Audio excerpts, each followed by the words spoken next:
Hey guys, welcome back to my YouTube channel. मैं हूं doctor जयवत Gupta and आज अपन बात करेंगे टीथ क्लीनिंग के बारे में।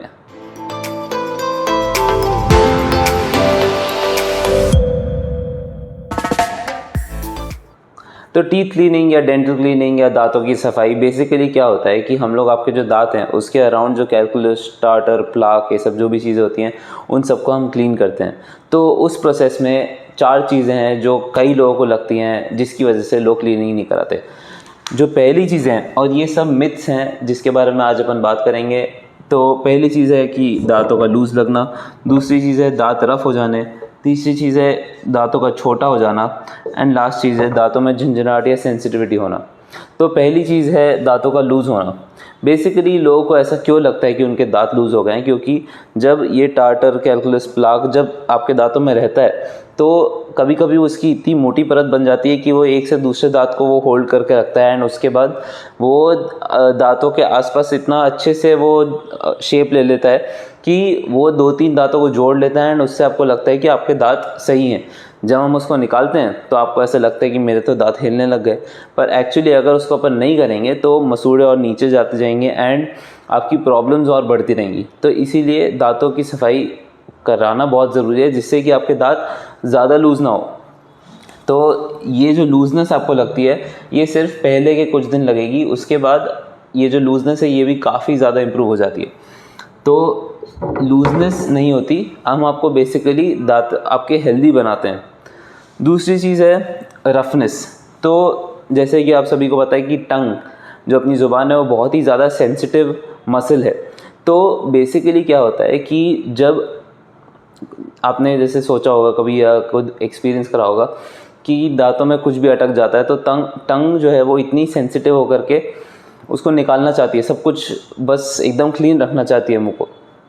तो जब अपन दांतों की क्लीनिंग करते हैं तो इतना अमाउंट ऑफ कैलकुलस या स्टेन्स या जो भी आपके दांतों में अटका हुआ रहता है वो जब निकलता है तो टंग जो उन सब से यूज टू हो चुकी थी उसको एकदम नया लगता है। तो ऑटोमेटिकली आप हर जगह टंग ऐसे लगा करके चेक करते हैं जिसकी वजह से आपको लगता है कि मेरे तो दांत रफ हो गए हैं, बट एक्चुअली आप अपने एक्चुअल दांत का साइज़ फील कर पाते हैं एंड दैट इज़ नॉट, वो रफनेस नहीं है, वो आपका एक्चुअल दांत का साइज़ है। तो तीसरी चीज़ जो है स्मॉलर इन साइज़। लोगों को लगता है कि उनके दांत छोटे हो जाएंगे क्लीनिंग के बाद।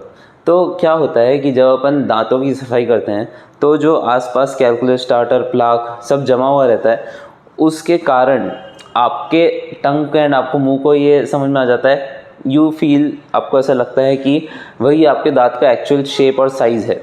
पर जब अपन उस एक्स्ट्रा चीज़ को निकालते हैं, मैं एक वीडियो भी डालूंगा इसके आसपास कहीं पे जिसमें वो हम दिखाएंगे कि जैसे उसमें कैलकुलस और प्लाक जब निकलता है तो एक्चुअली वो एक ऐसी चीज़ है जिसको नहीं होना चाहिए वहाँ पे। जब हम उसको निकालते हैं तो आपको डेफिनेटली लगेगा कि दांतों का साइज़ छोटा हो गया, पर वो आपका दांत नहीं था, वो एक्स्ट्रा चीज़ थी जो वहाँ पे लगी हुई थी जिसको निकालना बहुत ज़रूरी है।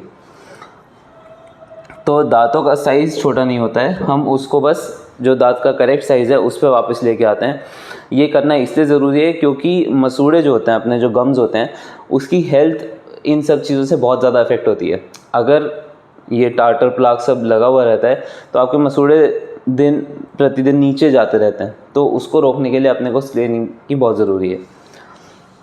फिर उसके बाद सेंसिटिविटी, जो लास्ट चीज़ लोगों को लगती है वो होती है सेंसिटिविटी, कि मेरे दांत ज़्यादा सेंसिटिव हो गए।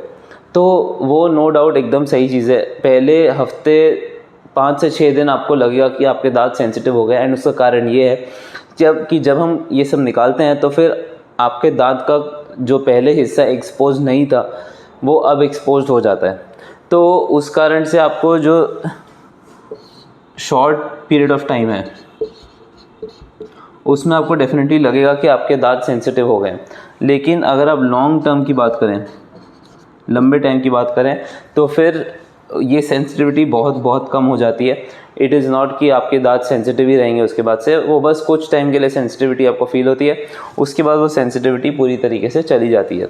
तो क्लीनिंग कराने की सबसे इम्पॉर्टेंट चीज़ ये है कि पहली चीज़ तो आपको ये जो 4 चीज़ें लगती हैं कई लोगों को वो नहीं लगेंगी। दूसरी चीज़ ये है कि अपन लोग के जो दांतों की हेल्थ होती है वो यही सब चीज़ें जैसे टार्टर, कैलकुलस, प्लाक, ये सब जो इकट्ठा हो जाता है तो उसके कारण जो मसूड़े और गम्स और हड्डी का लेवल है वो नीचे जाता है एंड आपके दांत कमज़ोर होते रहते हैं। तो अगर आप क्लीनिंग कराते रहेंगे एवरी वंस इन 6 मंथ्स या वंस इन 1 ईयर तो आपके दांतों की हेल्थ काफ़ी, लाइफ उसकी बढ़ जाती है।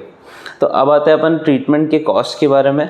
तो स्केलिंग का चार्ज डिपेंडिंग ऑन कहीं पे भी आप वो डिपेंड करता है कि आपके दांतों में कितना ज़्यादा कैलकुलस है या कितना ज़्यादा क्लीनिंग की ज़रूरत है।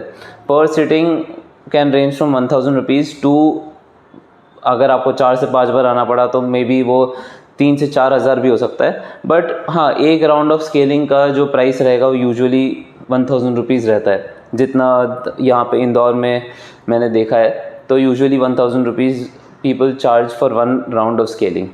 ठीक है, सो दिस वाज, ये है स्केलिंग के बारे में। हम लोग का dental clinic Mahajan memorial ENT and dental care centre LIG square के पास में है। Morning 10:30 to 1 and 5 to 9 PM वो ओपन होता है। In case if you have any doubts और कंसर्न्स आप आके यहाँ पे कंसल्ट करा सकते हैं। And do follow me on Instagram. मेरा इंस्टाग्राम ID है डॉक्टर जयव्रत, JAIVRAT। एंड अपने दांतों का ध्यान रखिए and keep smiling. Bye bye.